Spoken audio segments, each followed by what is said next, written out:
الفاتحة.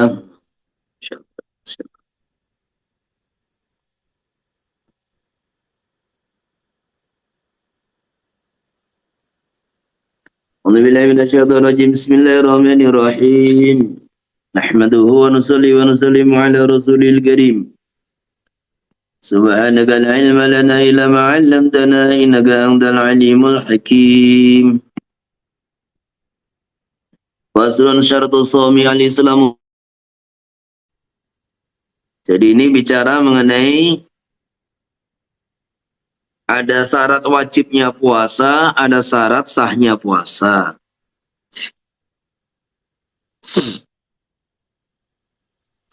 Yang dibahas di sini adalah syarat sahnya puasa.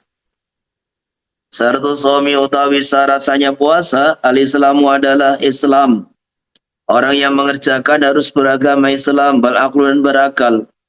Wan naqau dan bersih anil haidi wan nifasi.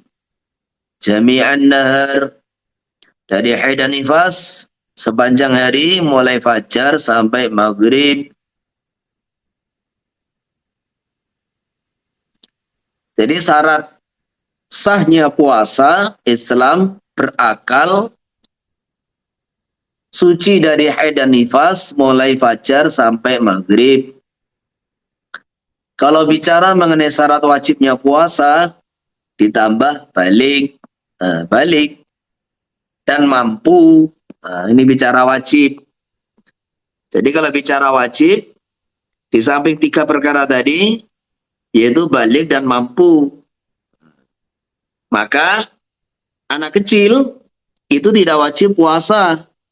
Tetapi kalau dia puasa dan memenuhi mengikuti aturan-aturan puasa, menjauhi semua yang membatalkan puasa, ya sah puasanya, dia dapat pahala dan puasanya sah.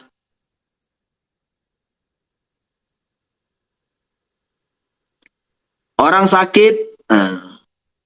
sakit ini nggak wajib puasa, tetapi kalau dia paksakan ya sah puasanya. Orang safar yang membolehkan qashar tidak wajib puasa. Kalau dia puasa, sah puasanya. Jadi harus dibedakan bicara mengenai syarat-syarat wajib puasa dan syarat-syarat sahnya puasa. Wala yaduru an-nawmul mustaghriqu 'ala sahih.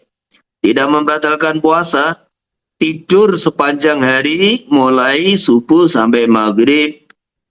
Kalau ada orang itu tidur full subuh sampai maghrib, maka ini puasa tetap sah. Yang penting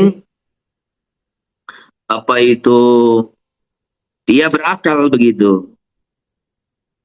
Nah, pendapat yang kedua, wa yadharu 'anal ighma la yadurru idza afaqa ladatan min naharihi. Jadi kalau tidur mulai subuh sampai maghrib, ini ada 2 pendapat. Yang sahih puasa sah.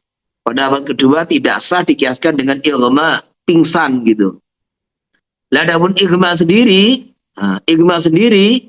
ini kalau dia mulai subuh sampai maghrib kondisi pingsan, ya nggak sah.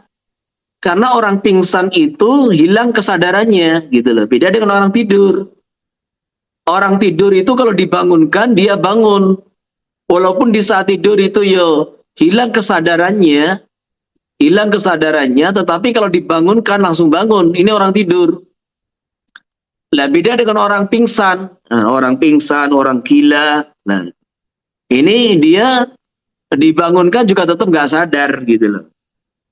Sehingga Orang ighma ini kalau mulai subuh sampai maghrib ya nggak sah. Nah, yang dibahas sekarang, kalau orang tuh ighma tetapi ada sadarnya, ada siumannya gitu. Maka al-adharu anal ighma la yadurru idza afaqa lahdzatan min naharihi. Jadi kalau ighma ini ditafsil, istilahnya ditafsil. Kalau istighraq mulai subuh sampai maghrib, nggak sah puasanya. Tetapi kalau ada sadarnya, walau lahdzatan, walaupun sesaat, ada dua pendapat Imam Syafi'i yang diunggulkan sah puasanya. Jadi itu tadi syarat sahnya puasa ditinjau dari orang yang mengerjakan puasa. Jadi syarat sahnya puasa ditinjau dari al-fa'il as-shaim, yaitu orang yang mengerjakan puasa. Sekarang yang kedua, syarat sahnya puasa ditinjau dari waktunya puasa. Maksudnya hari-hari yang dia ini sah untuk puasa. Jadi syaratnya sah puasa itu apa? Hari itu adalah hari yang tidak dilarang, istilahnya tidak diharamkan untuk puasa. Nah, syaratnya begitu itu. Maka wala yasigu shaumul aidi wa qad tasyriku bil jadidi. Tidak sah puasa di hari raya Idul Fitri, Idul Adha, dan Ayyamut Tasyrik. Jadi dalam satu tahun ada 5 hari. Nah, 5 hari yang tidak sah berpuasa. Dalam mazhab Syafi'i, 2 hari raya itu tidak sah menurut kesepakatan dalam mazhab Syafi'i, tidak ada khilaf. Adapun apa itu puasa di hari tasyrik, itu ada khilaf antara qaul jadid dan qaul qadim. Di mana qaul jadid mengatakan tidak sah. Berarti qaul qadim ada yang mengatakan sah, tapi syaratnya adalah orang yang haji tamattu. Jadi orang yang haji tamattu tidak sempat puasa, kan orang haji tamattu itu kan wajib puasa 10 hari. Jadi kalau dia tidak mampu menyembelih kambing, maka orang haji tamattu wajib puasa 10 hari, 3 hari di saat ihram, jadi sebelum hari Arafah. Nah kalau nggak sempat dia puasa 3 hari sebelum hari Arafah, jadi biasanya tanggal 6, 7, 8, di saat sudah ihram haji, maka dikerjakan menurut qaul qadim, boleh dikerjakan tanggal 11, 12, 13 selama di Mina. Ini qaul qadim. Jadi orang yang haji tamattu itu puasa 7 hari, puasa 10 hari, 7 hari di kampungnya, 3 hari di saat sedang mengerjakan ihram haji. Kalau nggak bisa, maka boleh dikerjakan tanggal 11, 12, 13. Ini qaul qadim. Dan ini pendapat yang dipilih oleh Imam Nawawi, maksudnya ar-rajih min haitsu dalil, bukan min haitsul madhab. Wala yahillu tatawu yauma syaki bila sababin. Jadi orang puasa di hari 5 hari tadi itu tidak sah, baik puasa sunnah ataupun puasa fardu atau puasa qadha, semua tidak sah. Bahkan kalau orang tuh nadar, saya nadar puasa di hari raya Idul Fitri, maka batal nadarnya. Mazhab Syafi'i batal. Kalau mazhab Abu Hanifah wajib diqadha di hari yang lain. Jadi wajib diqadha di hari yang lain. Mazhab Syafi'i enggak sah nadarnya. Dan tidak halal puasa sunnah yang masyaki di hari syak tanpa ada sebab. Apa? Falau somahu lam yasiyah bil asahi. Kalau dia memaksakan diri puasa di yaum syak, maka tidak sah puasanya menurut pendapat yang diunggulkan. Jadi puasa 2 hari raya sepakat itu tidak sah, haram dan tidak sah.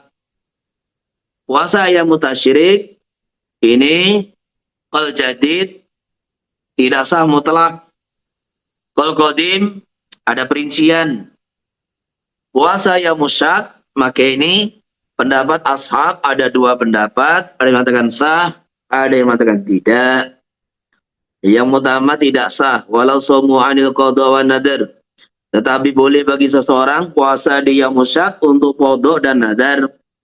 Wa kadala wafaqa. Nadar itu jadi maksud, mamanya orang tuh saya nadar puasa 1 hari gitu. Saya nadar puasa 1 hari. Nah ternyata sempatnya mengerjakan di tanggal 30 Syaban. Ya musyak mamanya. Loh, sah aja. Fakada lawafaqa aidatan. Aidatan tatawu'ihi. Begitu pula apabila ya musyak bertepatan dengan kebiasaan puasa sunnahnya.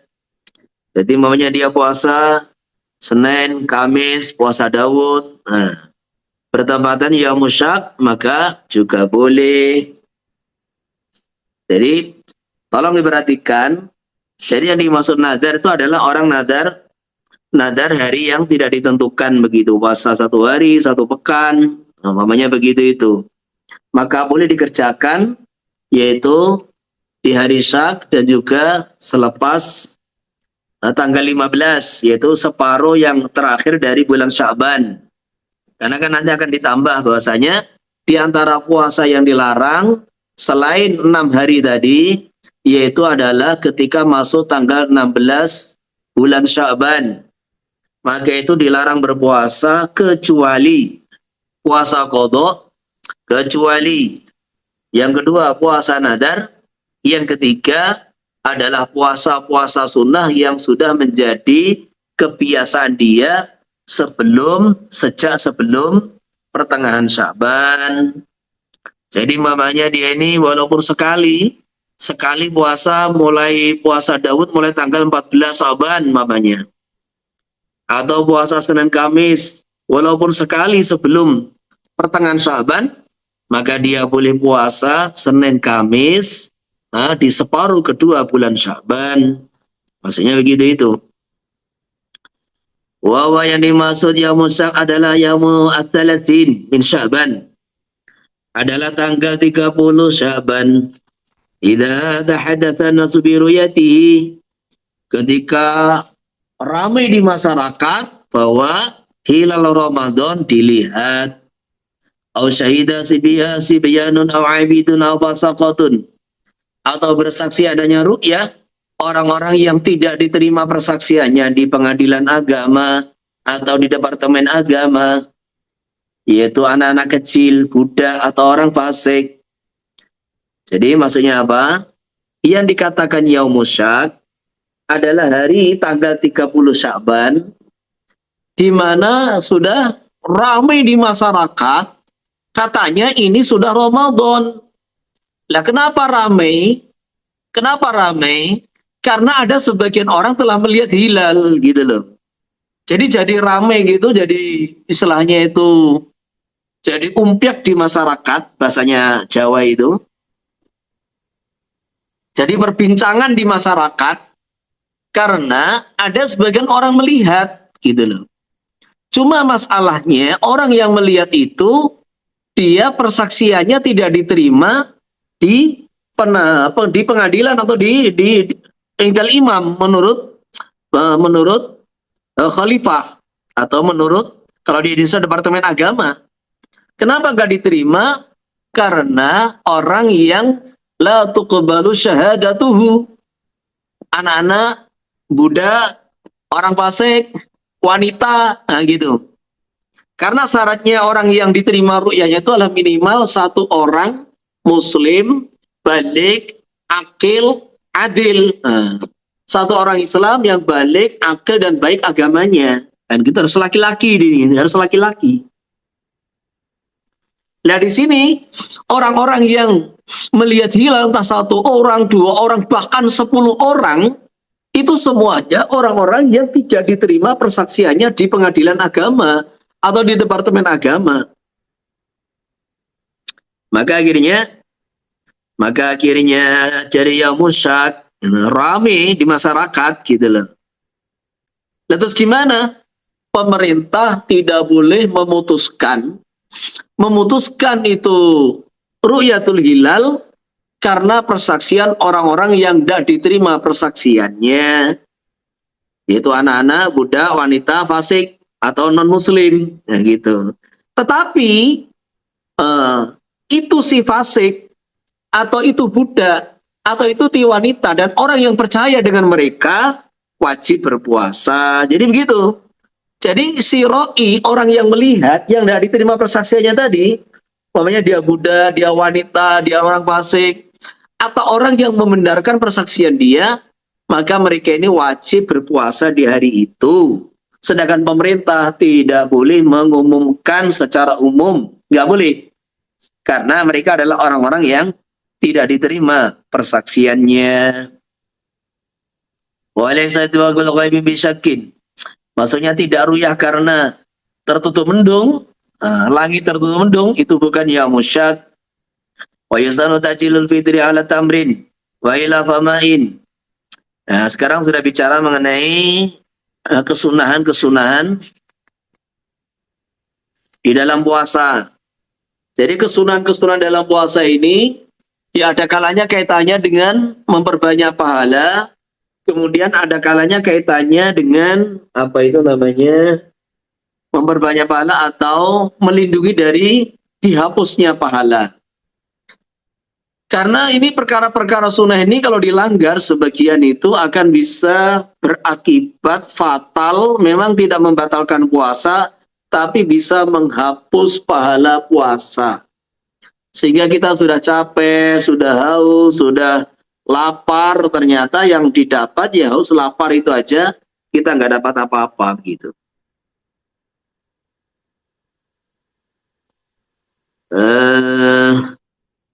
Wa yusanu tajilul fitri ala tamrin. Jadi ada dua kesunahan, satu takjil, satu memakai kurma, makan kurma. Jadi takjil itu sendiri itu satu kesunahan, yaitu apa? Ketika orang sudah yakin bahwa ini sudah masuk maghrib, maka disunahkan segera berbuka dan menunda aktivitas yang lain. Bukan sholat dulu. Jadi bukan sholat dulu baru berbuka, bukan. Tapi makan dulu atau minum dulu. Silakan baru sholat. Maka namanya takjil. Takjil itu yang penting membatalkan puasa. Ketika sudah diyakini maghrib, amalan yang paling dicintai baginda Nabi Sallallahu Alaihi Wasallam adalah segera berbuka, yaitu membatalkan puasanya, Kemudian menu yang dipakai adalah kurma. Kalau tidak ada kurma, air. Jadi kalau nggak ada kurma, air. Dan ini selalu bicara mengenai kesehatan, dijauhi minum es. Sebagiannya dimatikan. Siapa ini?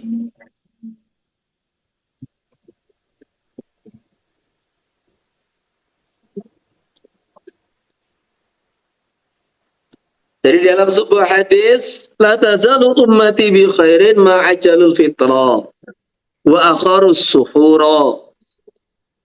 Jadi tidak ada intinya umatku dalam kebaikan selagi mereka ini bersegera di dalam berbuka puasa dan mengakhirkan tasahurnya. Jadi maka di situ ada namanya imsak. Imsak itu apa toh? Waktu disunahkan berhenti makan, itu namanya imsak. Maka 10 menit sebelum subuh. Karena di dalam beberapa hadis itu para sahabat biasanya berhenti makan itu kapan? Berhenti makan itu kira-kira antara berhenti dengan subuh itu cukup untuk membaca 50 ayat. Jadi dulu para sahabat itu ngukurnya itu pakai ayat. Kenapa? Karena mereka semua punya wiridan untuk menghatamkan Quran gitu loh. Mereka punya wiridan menghatamkan Quran sehingga rata-rata para sahabat ini rata-rata mayoritas khatam Quran setiap sepekan sekali. Ini rata-rata.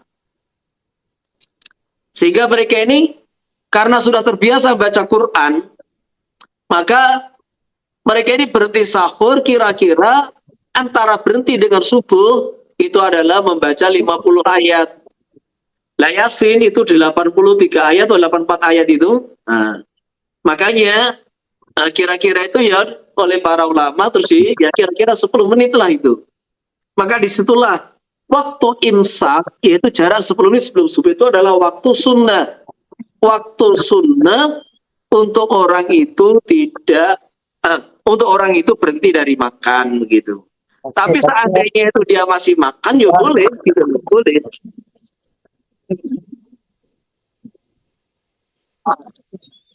Nah, yang pagi masuk coba dimatikan lah. Siapa tadi?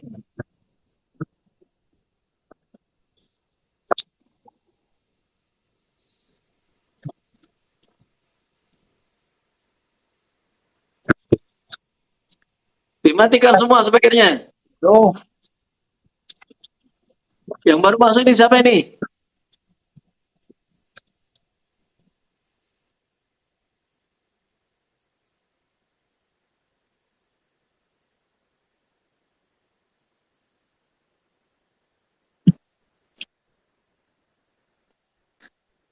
Kemudian yang paling utama adalah rutop. Rutop itu kurma segar. Kalau tidak ada, kurma kering.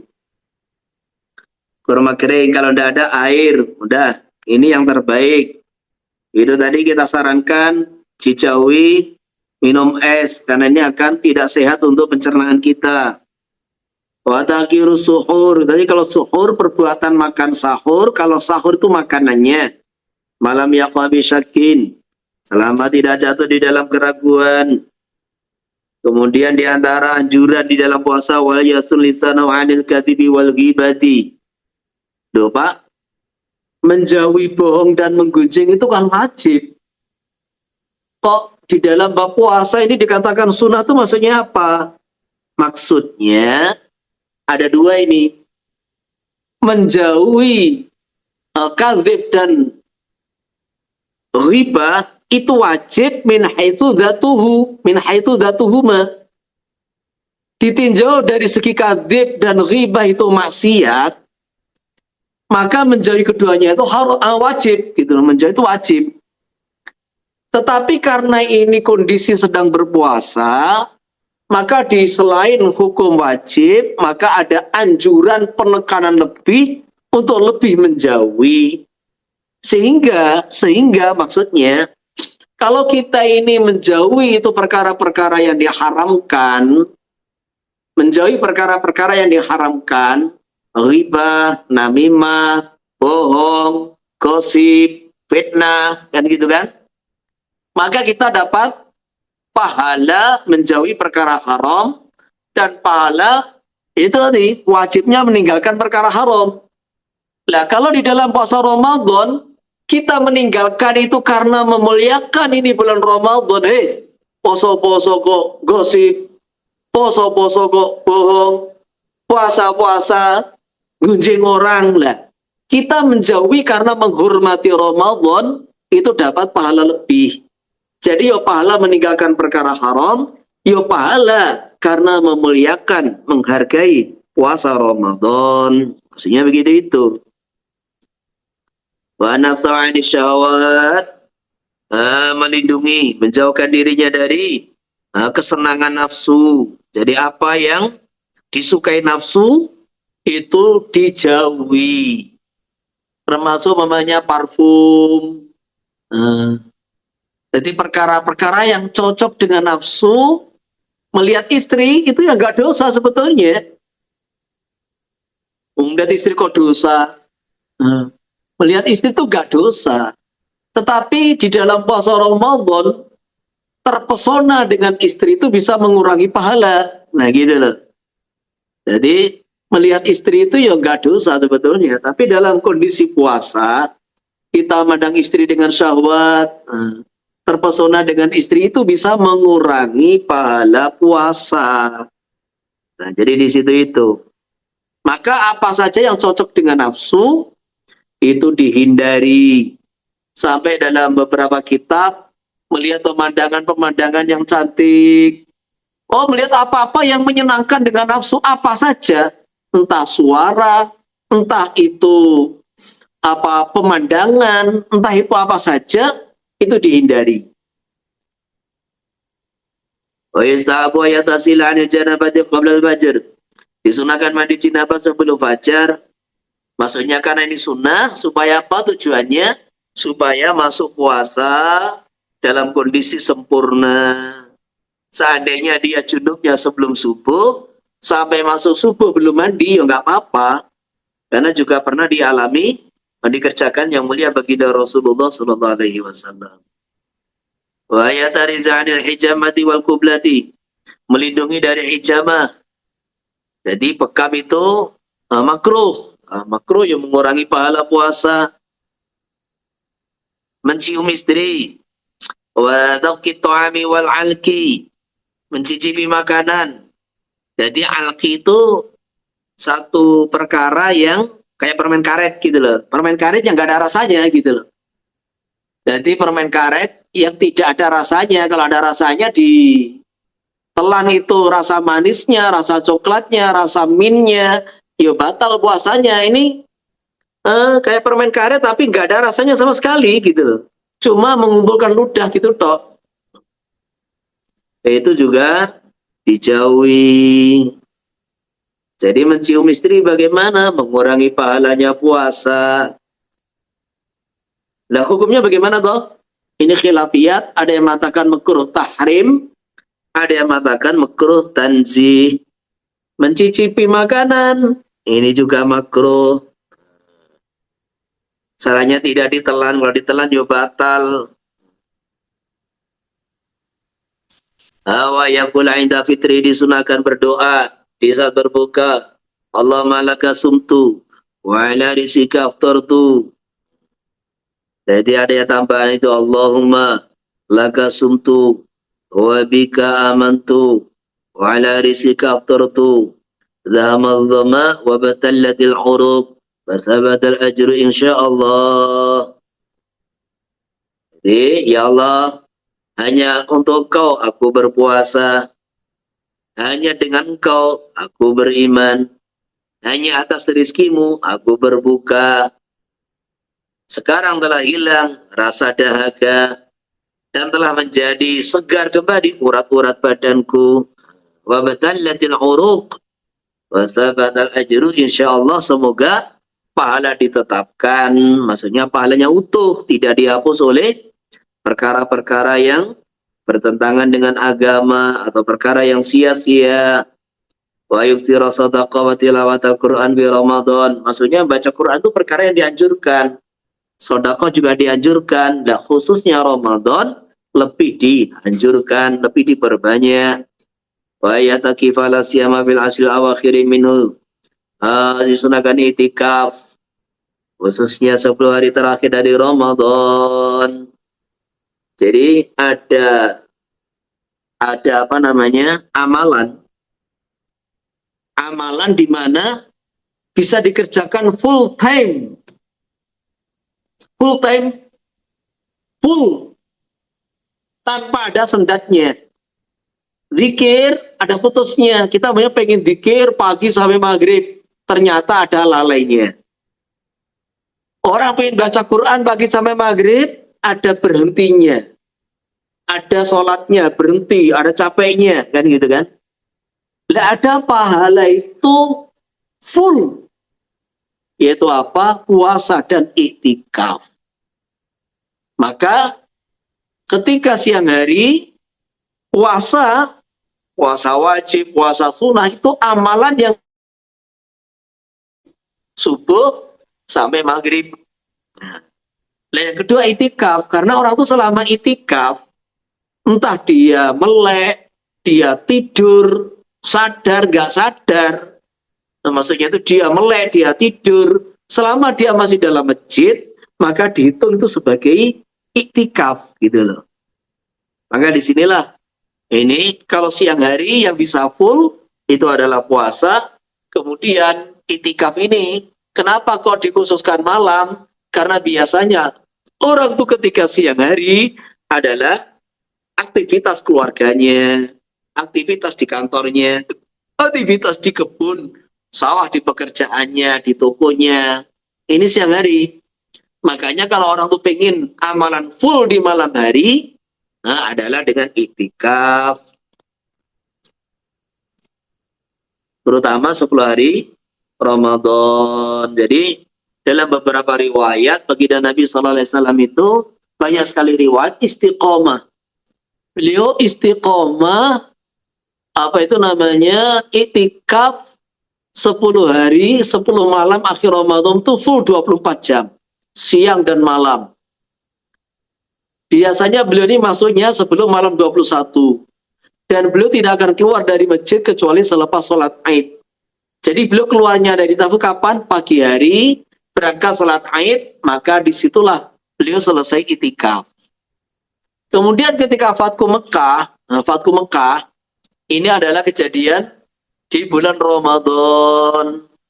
Maka beliau tidak itikaf karena perjalanan Fatku Mekah. Dalam satu riwayat, akhirnya itikaf beliau diqadha. Sehingga selepas Fatku Mekah itu, beliau tahun berikutnya iktikafnya bukan 10 hari terakhir, tapi 20 hari. Mulai malam 11 sampai hari raya. Maka inilah amalan baginda Nabi Muhammad SAW juga dikerjakan para sahabat, bahkan dikerjakan oleh istri-istri beliau, Ummahatul Mukminin. Faslun. Sebelum lanjut, ada nggak pertanyaan?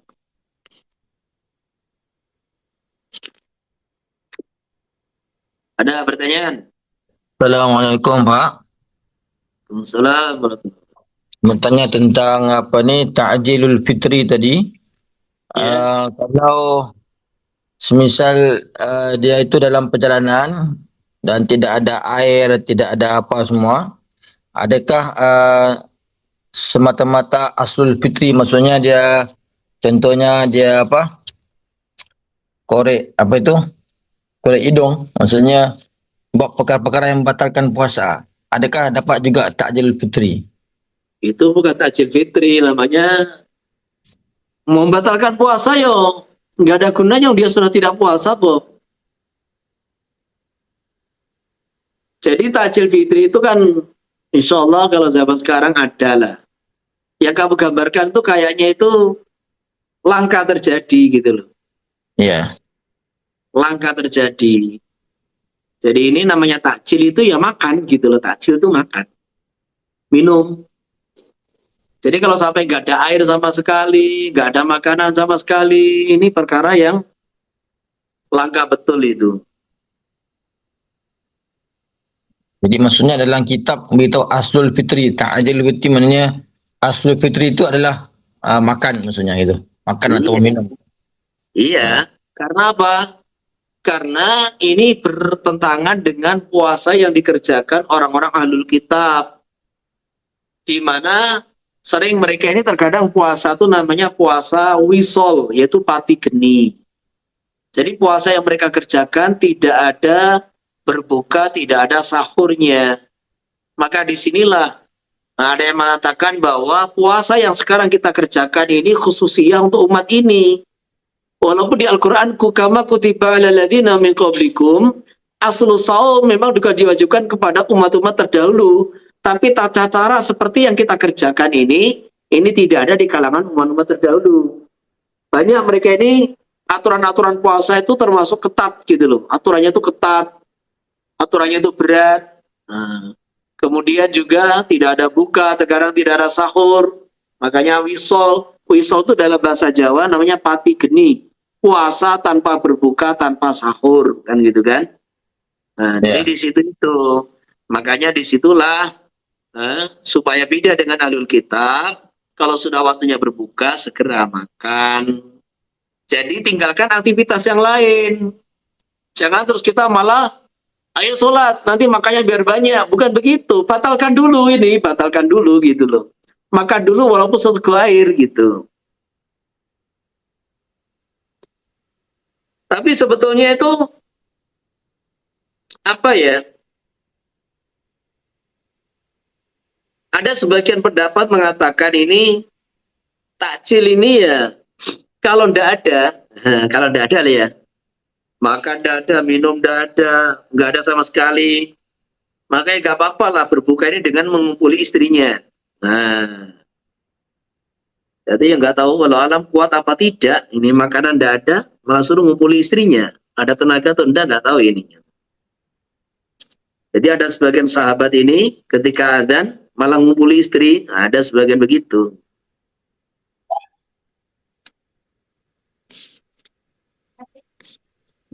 Eh, maaf Pak, kalau yang mengumpuli istri itu kan um, nggak makan kan, jadi adakah sama seperti di pinggir apa tadi yang tadi korek hidung itu membatalkan puasa itu, maksudnya supaya tak jadi wisal itu. Itu pembahasan seperti itu tuh apa namanya belum kita temukan gitu loh. Itu kan maksudnya sahabat kita nggak tahu mereka ini langsung jima atau makan dulu kan kita nggak tahu gitu loh. Tapi yang Ya. jelas penjelasan yang dimaksud tajilul fitr di sini, fitr itu yang dimaksud ya makan minum itu gitu loh.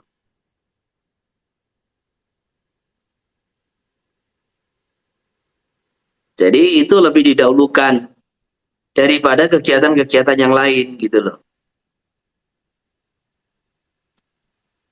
Ya Pak, jazakumullah khairan. Apalagi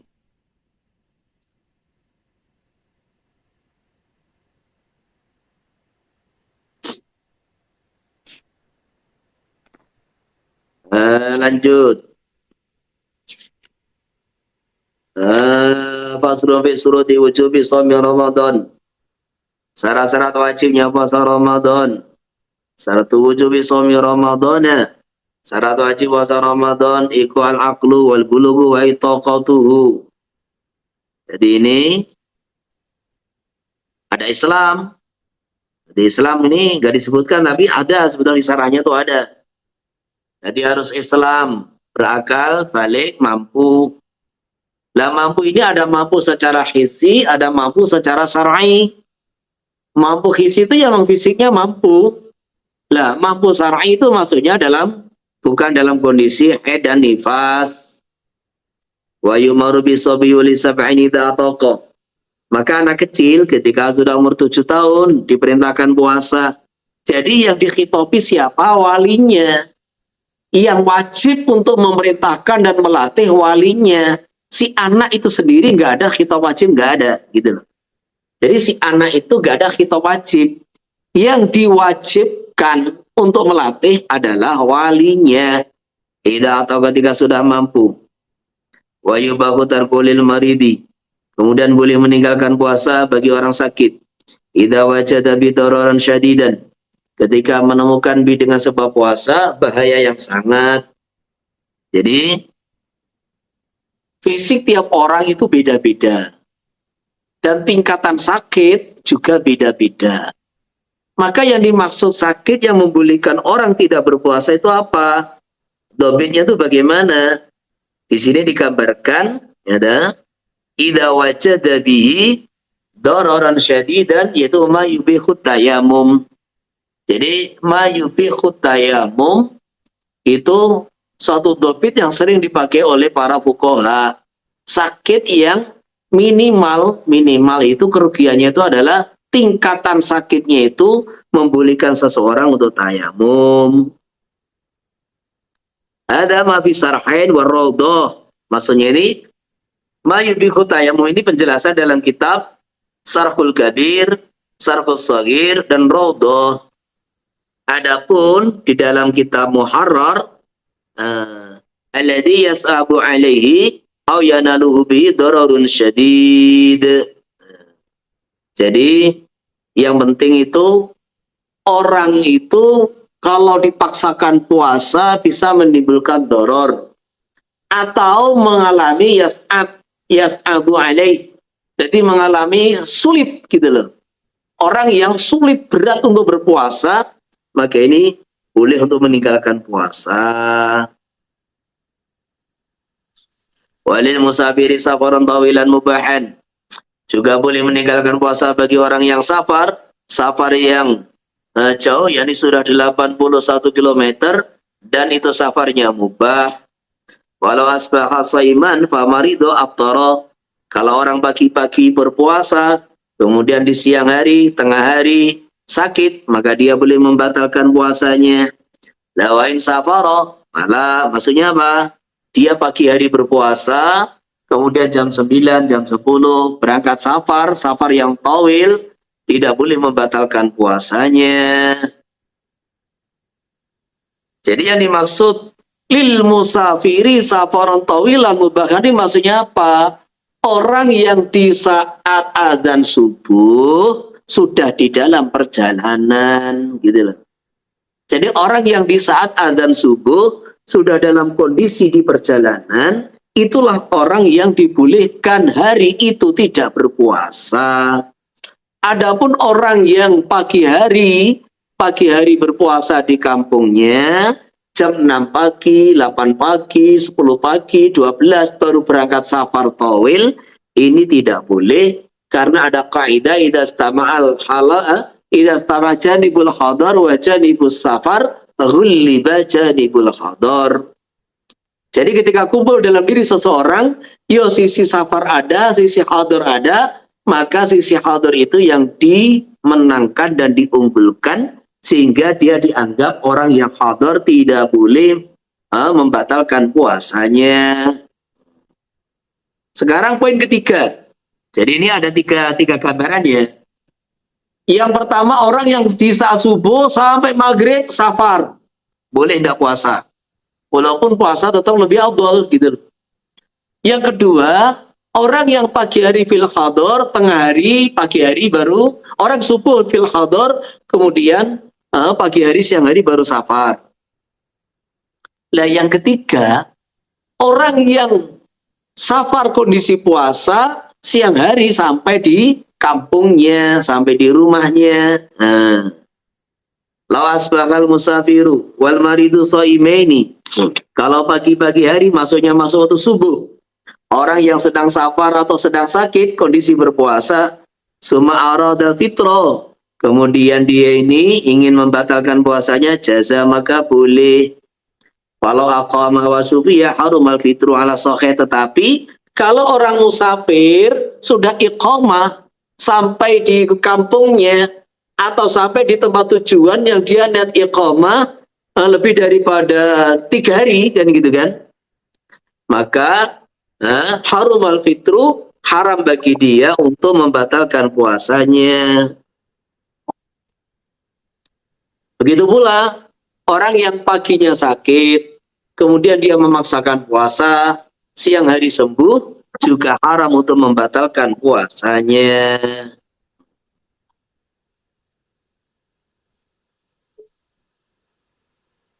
Jadi yang sebelumnya musafir, marid, orang yang ketika waktu subuh ini kondisi sakit atau safar itu kan aslinya nggak wajib puasa, dia tetap berpuasa.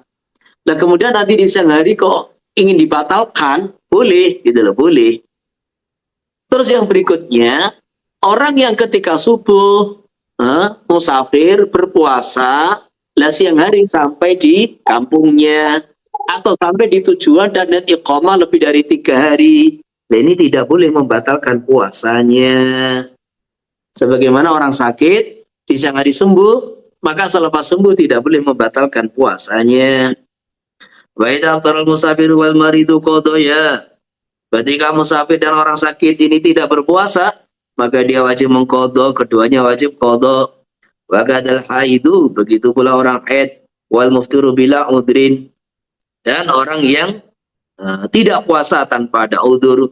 Wa tarikun niyati, orang yang tidak niat di malam hari.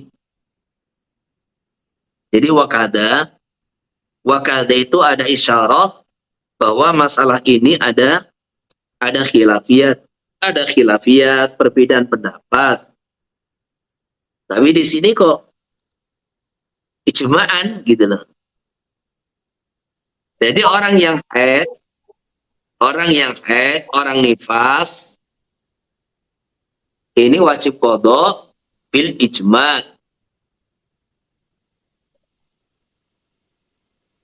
Maksudnya gini ya, kalau ada orang tadi malam itu lupa niat, dan dia tidak ikut mazhabnya Imam Abu Hanifah,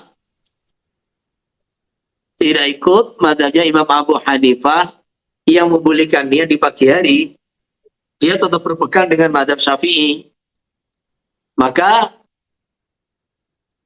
orang semacam ini nanti wajib mengkodok, jadi hari itu wajib imsak. Orang yang tadi malam lupa niat puasa Ramadan, maka mulai subuh sampai maghrib wajib imsak, kemudian wajib mengkodok. Nah, wajib mengkodok. Kecuali kalau dia ini taklid kepada Imam Abu Hanifah radhiyallahu an, yang mana dia niat di pagi hari. Walaupun itu puasa wajib, maka gak wajib kodok, begitu itu. Wajibu kodok ma fata bil ihma waridati. Wajib mengkodok puasa yang tertinggalkan sebab ihma, yaitu pingsan mulai subuh sampai maghrib. Waridati sebab murtad. Dunal kufri asli tidak wajib bagi orang yang kafir asli. Wasibah atau belum balik, wal juni dan gila. Jadi orang yang tidak puasa karena memang kafir asli, belum balik atau gila, ini tidak wajib diqadha. Wa idza balagha bin nahari shaiman. Kalau ada anak kecil, dia masuk balik di siang hari dalam kondisi berpuasa, wajib itmamuhu bila qada'in. Maka wajib dia sempurnakan tanpa ada qadha. Walau balagha bi muftiran. Seandainya yang kedua, dia balik di siang hari dalam kondisi tidak berpuasa, au afaqa atau orang gila sembuh dari gilanya, au aslama orang kafir masuk Islam di siang hari, wala qada fil asam, maka tidak wajib qada. Menurut pendapat Syafi'i yang diunggulkan. Kenapa? Karena waktu yang didapatkan tidak cukup untuk puasa. Orang kafir masuk Islam di siang hari, orang gila sembuh dari gilanya di siang hari, anak kecil masuk balik di siang hari. Kondisi anak kecil tidak puasa. Jadi kenapa ini kata-kata balagha fihi muftiran? Muftiran hanya dilabelkan kepada anak kecil balagha, karena orang gila, orang kafir gak mungkin dia puasa gitu loh. Jadi orang gila sama orang kafir tuh gak mungkin dia puasa. Karena orang gila gak sah puasa, orang kafir juga gak sah puasa. Beda dengan anak kecil. Anak kecil ini sah puasa. Makanya kalau dia ini hari itu siang hari balik, mimpi namanya, balik dengan mimpi, inzal, keluar sperma atau balik dengan umur di siang hari. Kalau dia sedang puasa, wajib disempurnakan. Kalau dia tidak puasa, sunnah imsak, tapi tidak wajib qadha. Jadi bukan wajib imsak, sunnah imsak, tapi enggak wajib qadha. Karena waktu yang didapat oleh ketiga orang tadi, si sobi, si majnun, si kafir asli, tidak cukup untuk puasa. Wa la yazamu imsaku baqiyatin amil asahi. Tidak wajib bagi tiga orang tadi untuk menahan diri dari muftirat di dalam sisa-sisa hari tersebut, tetapi sunnah. Wa yazamu man ta'ada bil fitri aw nasiyan niat.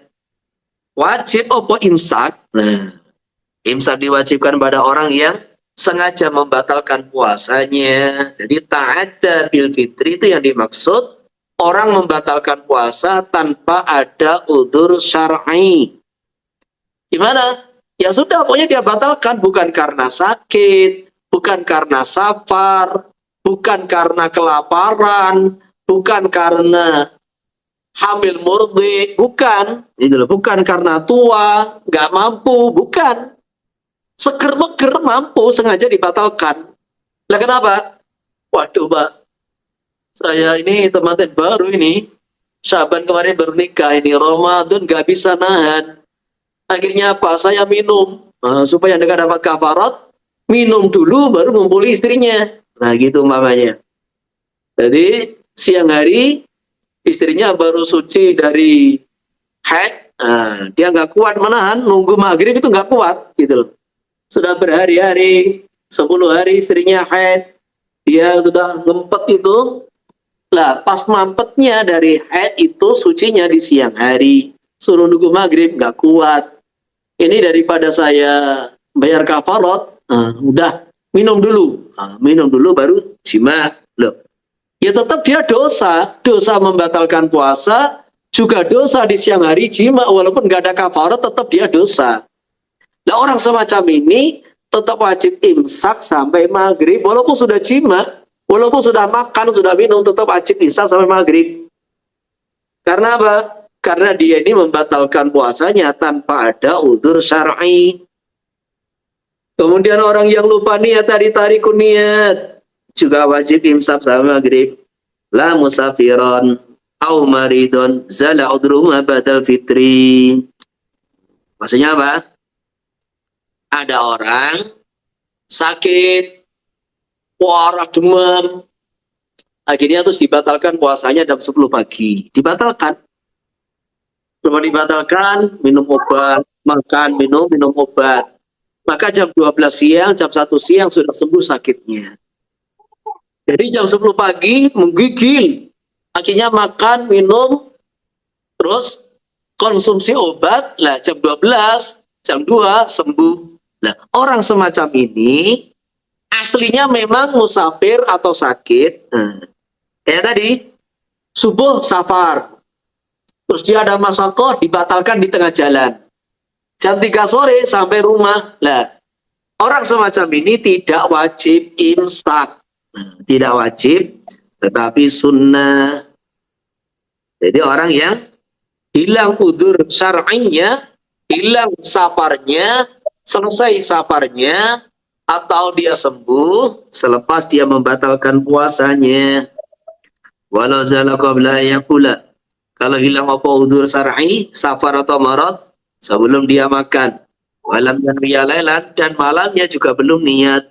Maka begitu pula. Begitu bagaimana? Tidak wajib. Tidak wajib imsak. Bil madhabi. Menurut periwayatan madhab yang diunggulkan, waladaru pendapat Imam Syafi'i yang diunggulkan anu yalzamu man akala ya masyaki. Suma sabata kanu min Ramadan. Wajib apa imsak? Orang yang makan di hari syak, kemudian sabata, apa arti sabata? Ditetapkan oleh pemerintah. Jadi tadi malam itu geger di mana-mana. Katanya Ramadan, tapi tidak ada satu saksi yang diterima. Lah, pas subuh mamanya, subuh pagi, ada orang datang di Departemen Agama. Demi Allah, saya tadi malam melihat hilal. Maka pagi itu juga akhirnya pemerintah mengumumkan. Sedangkan orang tadi sudah makan di pagi hari. Kemudian sabata, apa arti sabata? Ditetapkan oleh pemerintah, ini adalah Ramadan. Ini wajib imsak. Wa imsaku baqiyatil yaumi min khawasi Ramadan. Jadi menahan diri dari yang membatalkan puasa di sisa-sisa hari, ini hanya khusus puasa Ramadan. Ikhlafin nadri wal qadha, tidak berlaku pada puasa nazar dan qadha, walaupun dua-duanya sama-sama wajib. Ya, ada pertanyaan? Ada pertanyaan? Assalamualaikum Pak. Assalamualaikum. Mau tanya tadi tentang yang Bapak bilang tarikun niat itu kan wajib imsak kecuali bagi orang yang taklid mazhab Maliki. Wajib qadha, bukan wajib imsak. Wajib qadha bagi orang yang tetap berpegang kepada mazhab Syafi'i.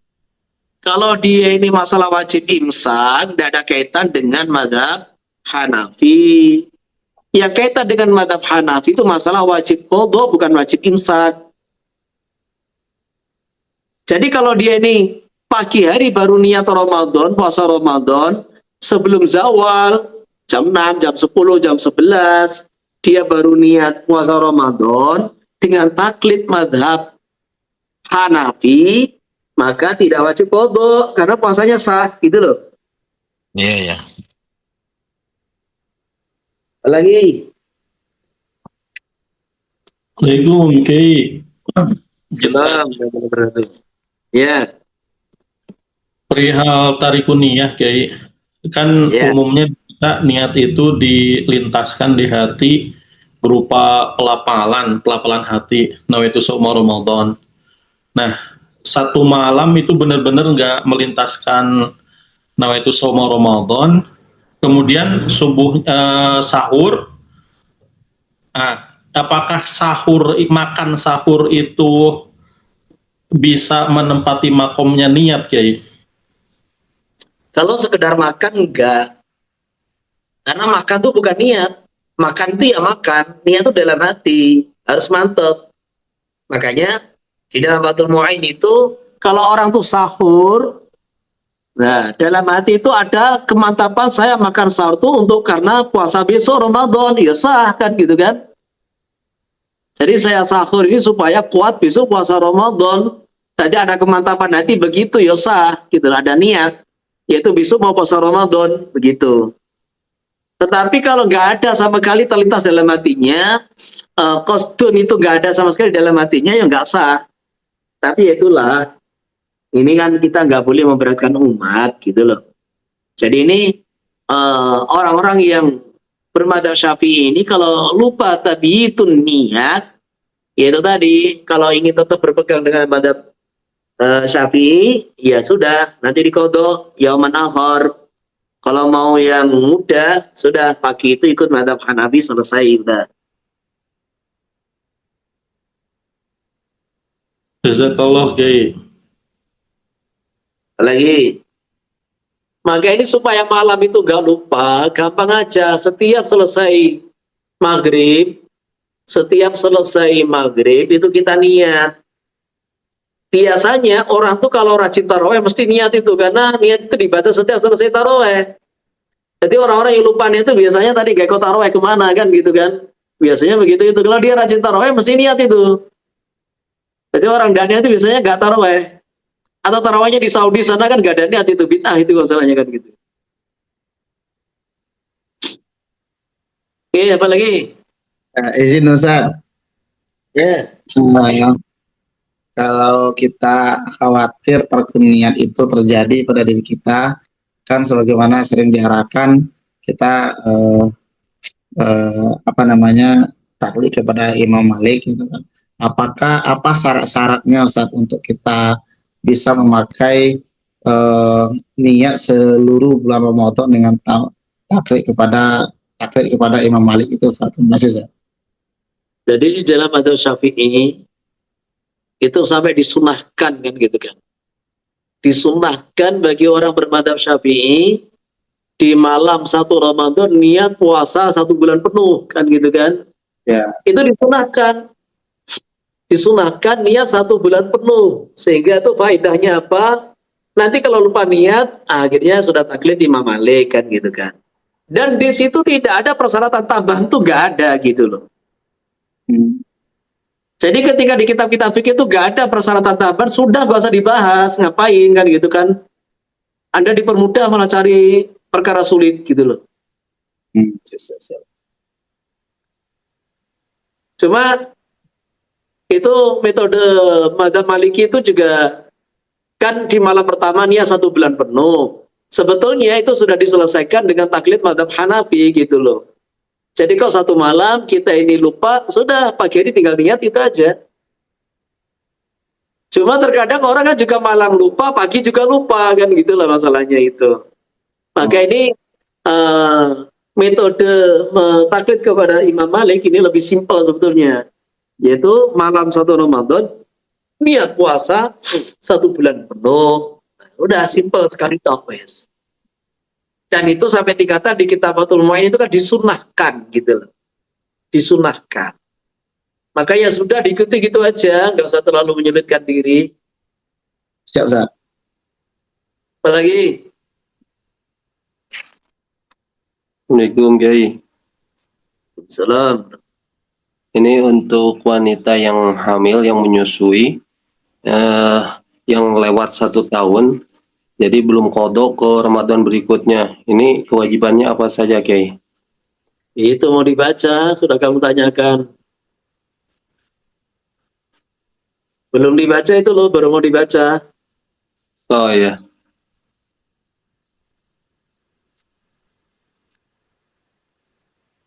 Baca lagi. Bismillahirrahmanirrahim. Faslun fi fidyati shaumil wajibi. Di dalam fidyahnya puasa wajib.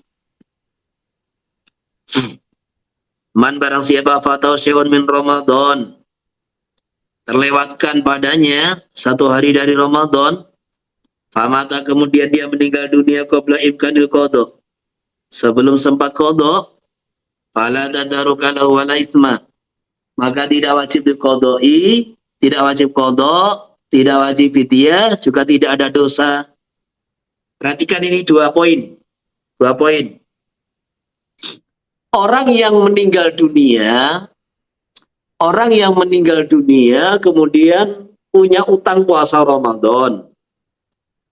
Kalau dalam dirinya ada dua perkara, maka tidak wajib qada, tidak wajib fidyah, juga ada dosa.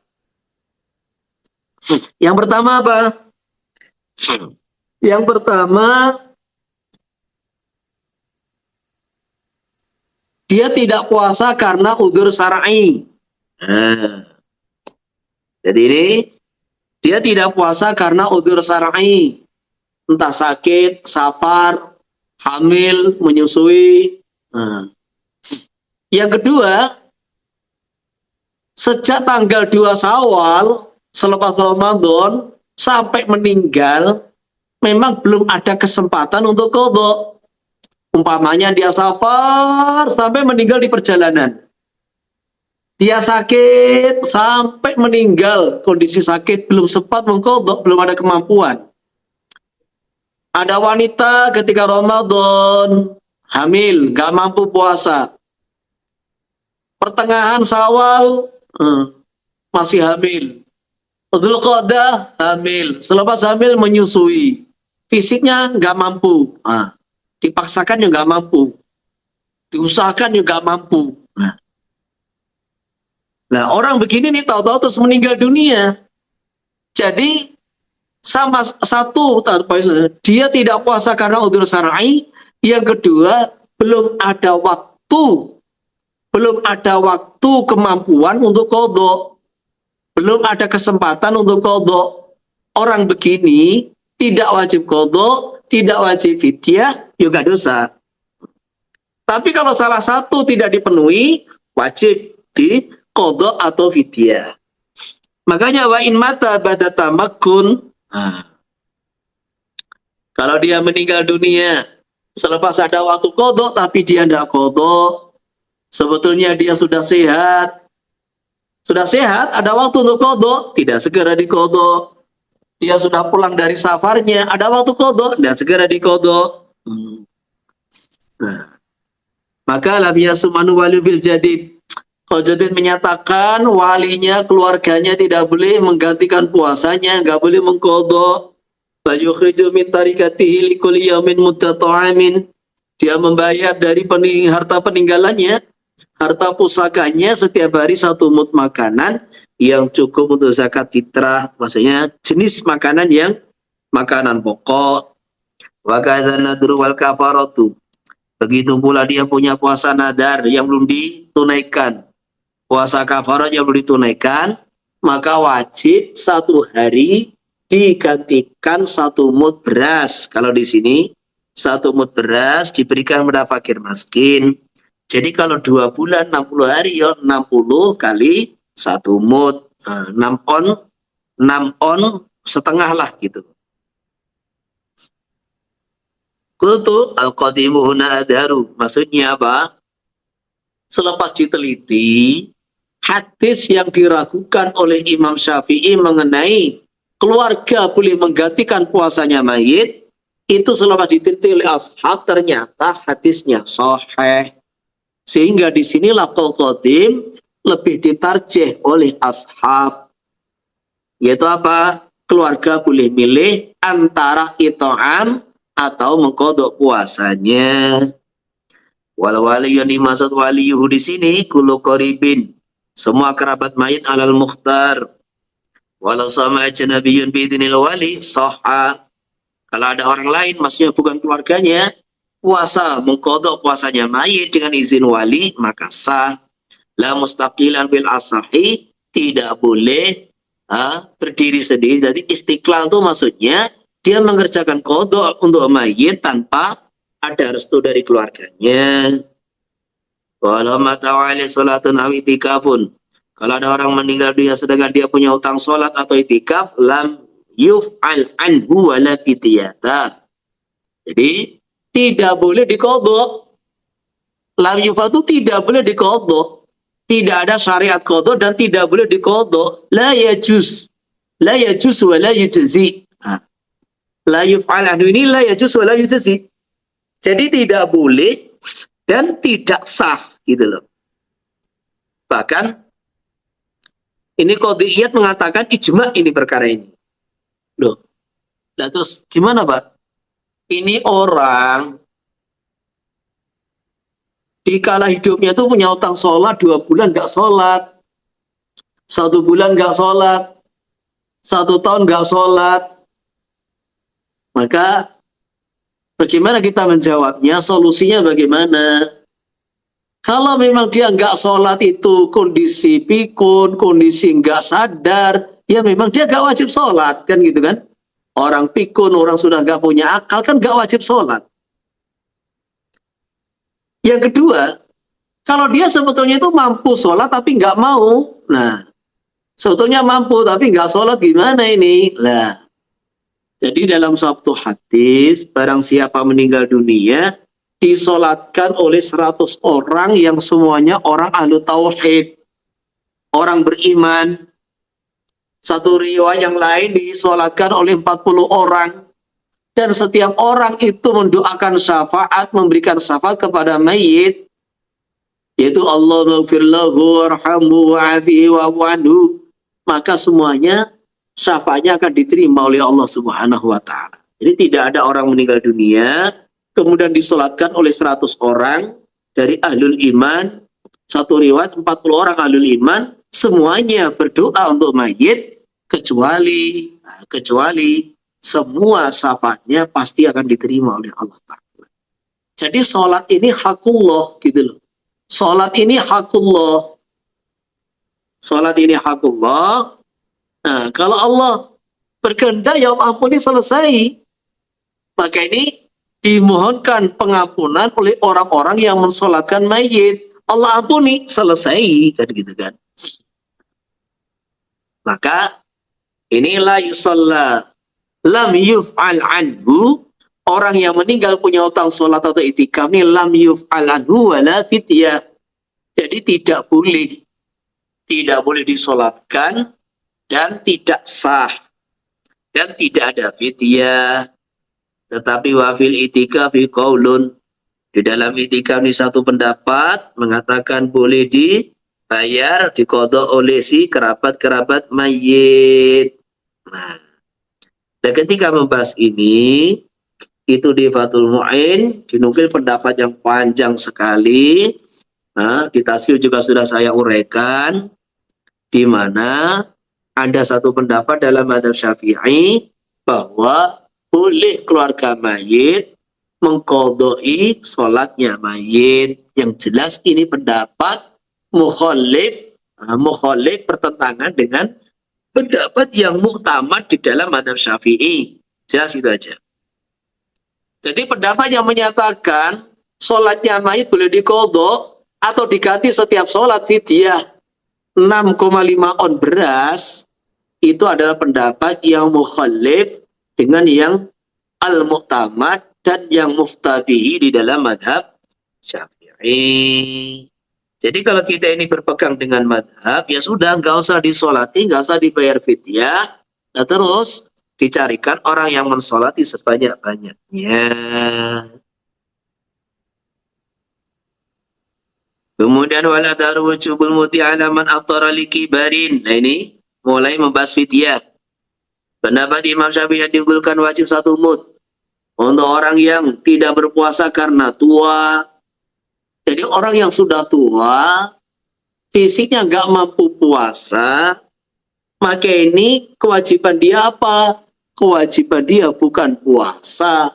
Kewajiban dia sejak terbit fajar adalah it'am, yaitu kasih beras 1 mud setiap hari. Setiap hari 1 mud, setiap hari 1 mud, setiap hari 1 mud, begitu. Jadi dibayar tiap hari ya boleh. Kalau nggak telaten, tiap hari cuma 6 on. Nanti ada setiap 10 hari bayar 10 langsung. Nanti kalau sudah dapat 10 hari bayar 6 kilo. 10 hari lagi bayar 6 kilo. 10 hari terakhir bayar 6 kilo. Ya boleh. kasihkan ke satu orang miskin boleh. Jadi fidyah 10 hari dikasihkan satu orang miskin, fidyah 30 hari kasihkan satu orang miskin boleh. Orang tua ini kewajibannya langsung berpindah dari puasa kepada mut. Wa amal hamil wal murdi. Adapun wanita yang hamil dan menyusui fa in aftarata khaufan ala nafsihima, kalau dia ini tidak berpuasa karena khawatir kesehatan dirinya, wajib qada bila fidyatin, wajib qada tanpa fidyah, atau alal waladi, atau khawatir atas anaknya saja, lazimatul fidyah bil adhari. Jadi maksudnya apa? Di selain qada juga fidyah. Jadi kalau khawatir dirinya saja atau diri dan anaknya, qada saja. Kalau khawatir anaknya saja, wajib puasa, qada dan fidyah. Tapi fil adhar menunjukkan ini masalah fidyah ada khilafiyat. Allah. Masalah fidyah ada khilafiyat.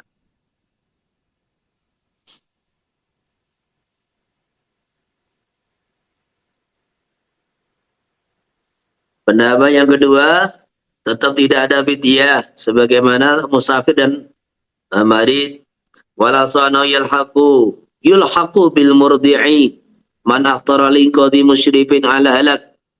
Disamakan dengan orang yang menyusui. Maksudnya apa? Orang yang menyusui kalau khawatir kepada anaknya saja, di samping qada ada fidyah. Begitu pula orang yang man aftara, orang yang membatalkan puasa demi orang lain. Murdi ini, kalau dia ini membatalkan puasa demi anaknya, demi bayinya, namanya orang membatalkan puasa demi orang lain. Maka di samping qada fidyah. Maka dikiaskan dengan itu, orang yang membatalkan puasa li'inqadhi musyrifin ala halak, menyelamatkan orang yang mendekati kematian. Maka ini juga wajib qada, wajib fidyah. Lal muta'alli bi fitri Ramadan bi ghairi jima'in. Tidak wajib apa fidyah atas orang yang sengaja membatalkan puasa Ramadan dengan selain jima. Ya dosa, tapi hanya qada, tidak ada fidyah. Wa man akhara qada Ramadan, ini yang kamu tanyakan. Barang siapa mengakhirkan qada Ramadan mayimkani padahal mampu mengqadanya, tidak ada hambatan.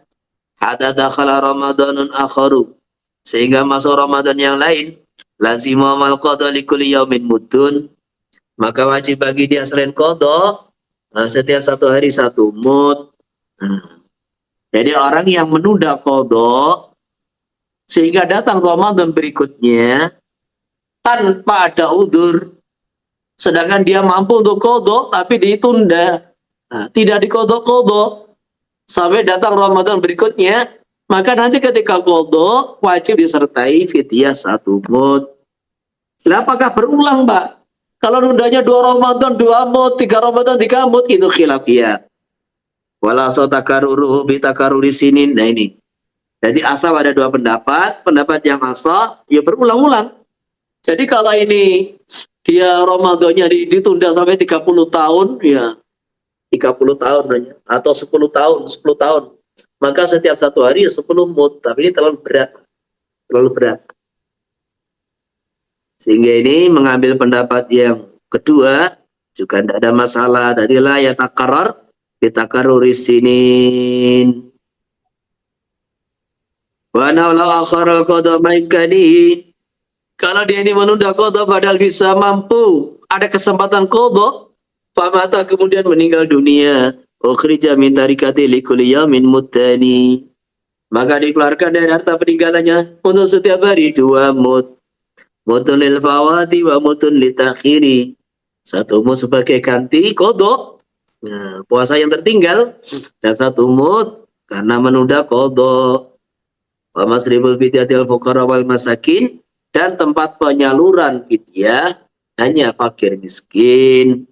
Walau sarfu amdatin ila sasin wahidin, boleh menyalurkan beberapa mud, jadi maunya mud 10 hari, untuk satu orang saja. Wajizul fitrah jenisnya makanan adalah yang cukup untuk bayar zakat fitrah, dan ini dalam madzhab Syafi'i. Dalam madzhab Syafi'i harus makanan pokok gitu. Tidak boleh makanan pokok mentah, maksudnya begitu. Makanan pokok mentah tidak boleh diganti nasi kotak, nggak boleh diganti uang, nggak boleh, gitu kan. Cuma di Tasil itu ada satu ulama madzhab Hanafi yang membolehkan fidyah itu dibayar uang. Jadi ini kalau dibayar uang ya uang ya senilai itu. Secara madzhab Hanafi itu ya sama gitu loh. Jadi secara madzhab Hanafi satu mudnya itu ya udah jauh beda dengan harga beras yang ada di tempat kita gitu loh. Yang aneh itu kan yang aneh itu ketika di sebagian daerah zakat fitrah dengan fidyah lebih mahal fidyah, nah gitu loh. Jadi zakat fitrah mamanya itu 30.000, fidyahnya 45.000, kan aneh kan gitu kan. Zakat fitrahnya itu 40.000, fidyahnya malah 60.000, nah, ini malah aneh kan gitu kan. Katanya apa? Pak, di sini ini kan untuk makan 2 kali nggak cukup 40.000, makan 2 kali ya 60.000 gitu loh. Makanya kamu kalau ngitung jangan ngitung nasi kotak, ya hitung dengan harga beras atau harga gandum dalam madzhab Hanafi kan gitu kan. Jadi masalah kayak kemarin kita bahas masalah zakat fitrah. Zakat fitrah tuh kalau pakai uang itu harus hitungan madzhab Hanafi, bener nggak salah. Kalau kita ini taklid madzhab Hanafi, ya ikut hitungan madzhab Hanafi gitu. Nah, di dalam madzhab Hanafi ternyata kalau madzhab Syafi'i beras itu, gandum itu 1 sok, ternyata dalam madzhab mereka boleh zakat itu setengah sok, lah gitu loh. Lah, setengah sok gandum itu ya udah jauh beda dengan harga beras 3 kilo gitu loh. Jadi setengah sok gandum itu udah jauh dengan harga beras 3 kilo. Cek aja di Shopee itu loh, harga gandum kan 20.000, 1 kilonya itu kan gitu. 20.000, kemudian ada yang 15.000, macam-macam. Jadi seperti itu. Maka di sini juga begitu. Itu 1 mud beras, yaitu 6,5 dalam madzhab Syafi'i itu yang udah jauh beda dengan gandum secara madzhab Hanafi gitu. Jadi umpamanya itu 1 kilo di negara kita ini beras umpamanya itu rata-rata 12.000, ya 1 mud itu ya sekitar 8.000. Ini kalau 12.000. Jadi rata-rata 12.000 harga beras, ya kira-kira 8.000 lah. 8.000 itu 1 mud, tinggal mengalihkan, gitu aja. Tetapi itu tadi, kalau kita bicara yang paling hati-hati, yang muktamad, bayar fidyah tuh nggak usah pakai uang, udah beras aja, udah selesai. Jadi bayarnya itu pakai beras, nggak usah diuangkan, jadi ribet dan jelimet gitu loh. Insya Allah nggak ada orang nolak beras. Kasih beras yang agak bagus 10 kilo, 20 kilo, 30 kilo, nggak ada orang nolak tuh, nggak ada. Oke, ada pertanyaan? Saya tanya Ustaz. Ya. Apa namanya Ustaz, apakah ada pendapat dalam mazhab Syafi'i atau di luar mazhab Syafi'i dalam empat mazhab Ustaz, untuk orang yang menyusui atau melahirkan yang tidak bisa berpuasa, itu tidak wajib dikodok tapi cukup bayar fidyah? Itu yang pertama pertanyaan Ustaz. Karena Madzhab 4 tidak ada. Yang saya nukil di kitab tafsir itu bukan madzhab 4, tapi madzhabus sahabi, qaulus sahabi. Ini madzhab 4 tidak ada. tapi Nah, itu sahabi, madzhabus sahabi itu belum dipakai apa enggak? Lah dalam urusan furu, dalam urusan istihadiyah, ini terjadi ikhtilaf di kalangan 4 madzhab, di kalangan para ulama ahli usul. itu madzhabus sahabat itu bisa dipakai apa enggak kan gitu kan. Itu ada khilafiyah yang jelas. Ini yang hanya mewajibkan fidyah saja, itu setahu saya, seingat saya, nah selama ini yang saya ketahui sampai saat ini tidak ada dalam 4 madhab. Adanya di luar madhab. Terus apa lagi? Mungkin Ustaz, meneruskan tadi yang sedikitnya saya kemarin, karena kemarin itu saya bertemu dengan salah seorang alumni pesantren. Ya ketika saya jelaskan, dia kaget gitu kan, karena di pesantren dia katanya nggak pernah istilah kodok tuh, maka wajib dengan bayar fidyah saja gitu kan. Makanya saya izin bertanya tadi, saya dan yang tahu dalam pendapat sahabat yang berbeda. Kemudian yang kedua, saat apa namanya, tentang kalau seseorang tidak berpuasa wanita karena dia khawatir terhadap dirinya, maka seperti ini. Kalau khawatir dengan bayinya karena yang seperti ini, ya pertanyaan saya begini, Zat, itu apa tolak ukurnya saat seseorang itu, seorang wanita, dia membatalkan puasanya karena khawatir dengan dirinya, eh, dengan perbedaannya dengan khawatir dengan bayinya, Ustaz. Terima kasih, Ustaz. Kamu sudah punya anak belum? Sudah 2, Ustaz. Nah iya. Itu hamilnya di seorang Ramadan atau di luar Ramadan? Gimana, Ustaz? Dulu menyusui di bulan Ramadan, di luar Ramadan. Di dalam Ramadan juga ada. Jadi kondisi wanita itu berbeda-beda. Fisiknya wanita itu berbeda-beda. Ada wanita itu walaupun Ramadan, ya kuat menyusui, ya kuat hamil. Ada wanita ini ketika hamil Ramadan itu ya kayak orang sakaratul maut begitu kondisinya itu, sudah. Jadi kalau dia puasa ini kayak orang meregang nyawa begitu. Yang perih, yang apa. Nah ini berarti memang fisiknya itu gak kuat. Ini hamil. Terus yang kedua, menyusui. Menyusui itu kan kalau orang itu tidak makan, tidak minum, mungkin karena sahur pagi hari masih keluar air susunya. Nah itu siang hari tidak keluar. Gitu loh, nggak keluar. Nah ketika wanita ini tidak makan, tidak minum, dia disedot oleh bayi, itu jadi perih. Nah ada yang kuat, fisiknya itu kuat, ada yang tidak kuat. Nah disinilah namanya khawatir keselamatan dirinya sendiri. Terus yang kedua, masalah bayi. Jadi ada wanita itu ketika hamil, ini kalau ibunya nggak makan cukup, nanti membahayakan bayinya. Nah, ini pertumbuhan bayi tidak baik. Ini namanya khawatir kondisi bayi. Ibunya kuat, saya nggak puasa kuat, tapi ini dikhawatirkan bayinya yang pertumbuhannya jadi nggak baik. Nah, ini namanya khawatir bayinya.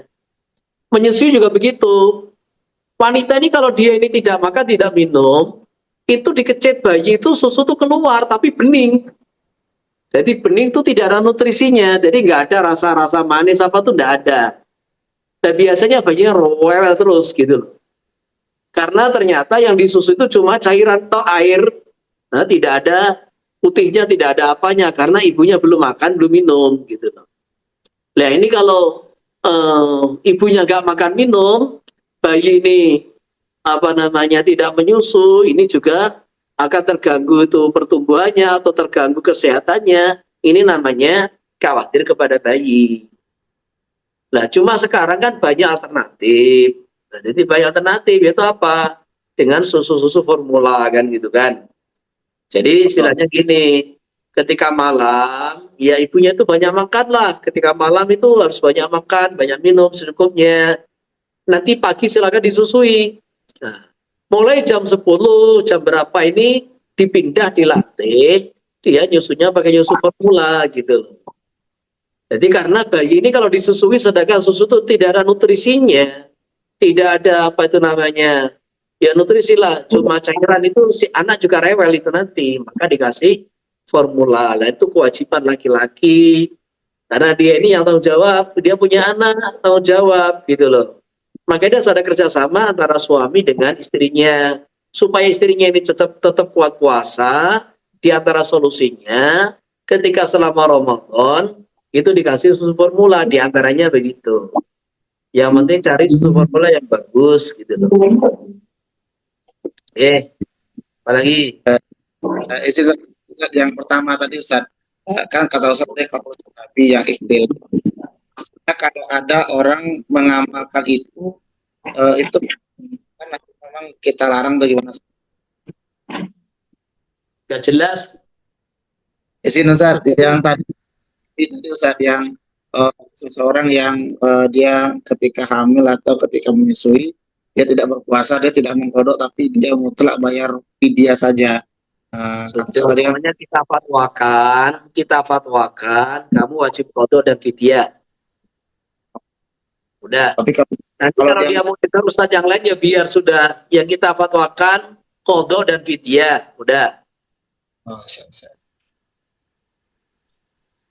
Nanti kalau dia mau pakai madhab yang lain ya silakan dia sendiri. Jadi yang kita fatwakan itu aja. Gak usah terlalu dipermudah karena istilahnya itu ini perkara yang jadi mau qadha itu kita harus ada kerjasama antara istri dengan suami gitu loh. Istri memang sudah capek. Dia melahirkan tuh capek, susah payah, menyusui juga susah payah.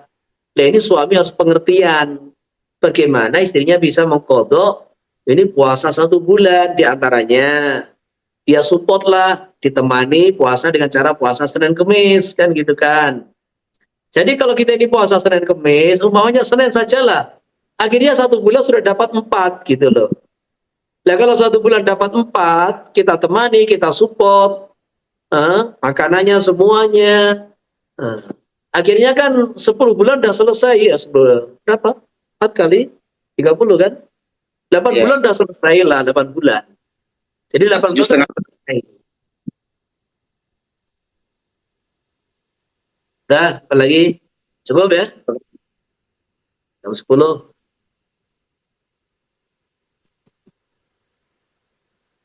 Mudah-mudahan diterima oleh Allah Subhanahu wa taala. Subhanallah wa bihamdihi subhanallah. Assalamualaikum warahmatullahi wabarakatuh. Waalaikumsalam.